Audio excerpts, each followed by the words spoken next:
मित्रों को राम राम। मैं अंकित दुबे आप सभी लोगों के मत आज व्यंजन की एक और क्लास के साथ उपस्थित हुआ हूं, जिसमें इससे पहले हमने पढ़ लिया था उच्चारण स्थान के आधार पर व्यंजन, जिसमें हमने कंठ, दंत, ओष्ठ इन सभी से होने वाले व्यंजन पढ़ लिए थे। आज हम पढ़ने वाले हैं घोषत्व के आधार पर व्यंजन।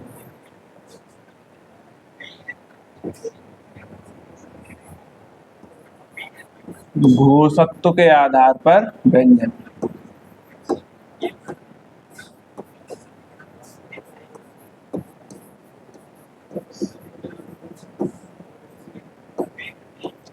घोषत्व के आधार पर व्यंजन की बात करें तो व्यंजन होते हैं दो, एक होता है अघोष और दूसरा होता है सघोष।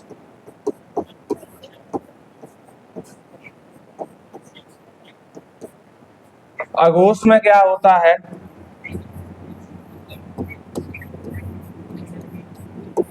स्वर तंत्र में कंपन नहीं होता, स्वर तंत्र में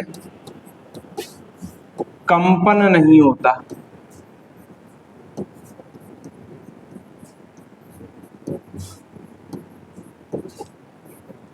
प्रत्येक वर्ग का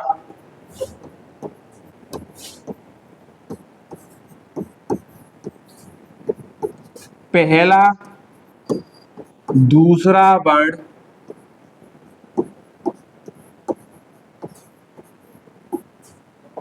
अघोष होता है।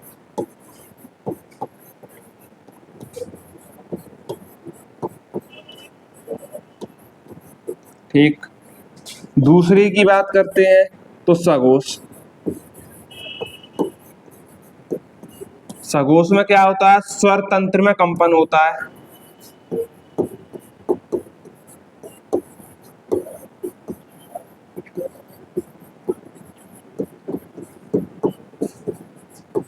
प्रत्येक वर्ग का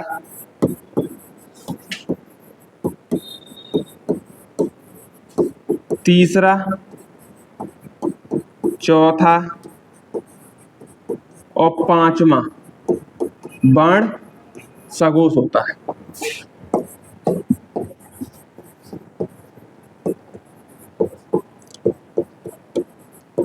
अब इन दोनों का उदाहरण एक साथ ही आ जाएगा। जैसे कि हमने का वर्ग ले लिया तो का वर्ग में आएगा का, खा, गा, घा और ड़ा। तो ये पहले के जो दो वर्ड हुए इनको तो बोल देंगे अघोष, और जो अंतिम के तीन वर्ड हुए इनको बोल देंगे सघोष। ऐसे ही चा वर्ग में, टा वर्ग में, ता वर्ग में और पा वर्ग में होता है। ठीक, अब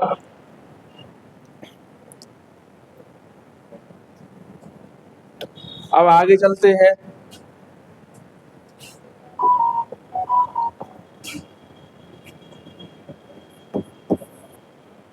प्राणत्व के आधार पर, प्राणत्व के आधार पर व्यंजन।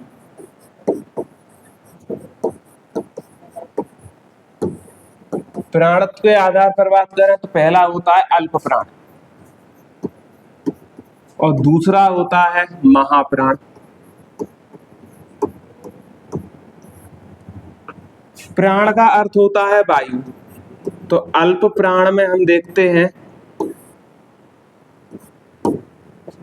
वायु कम निकले।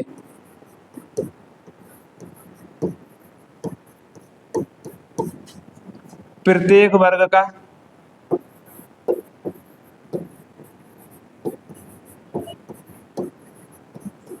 पहला, तीसरा और पांचवा वर्ण अल्प प्राण है।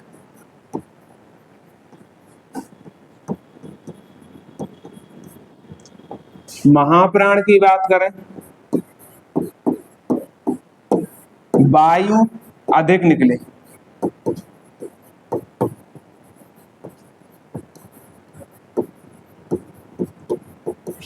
प्रत्येक वर्ण का दूसरा और चौथा वर्ण,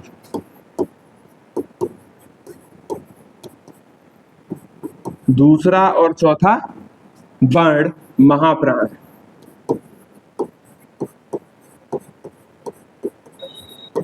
कैसे है वो उदाहरण के जरिए समझते हैं।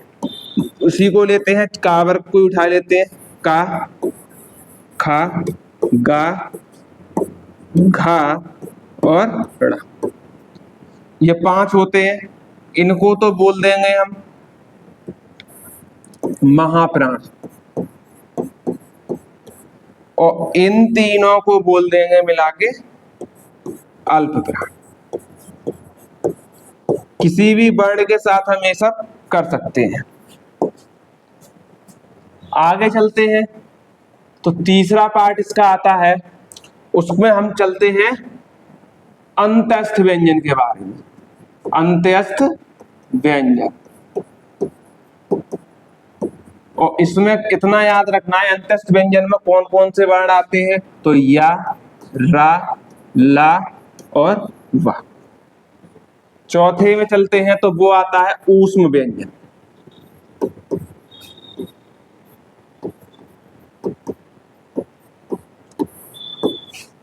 ऊष्म व्यंजन में आता है सा, सा और सा और हा। अगला पार्ट चलते हैं, उसमें चलते हैं संयुक्त व्यंजन।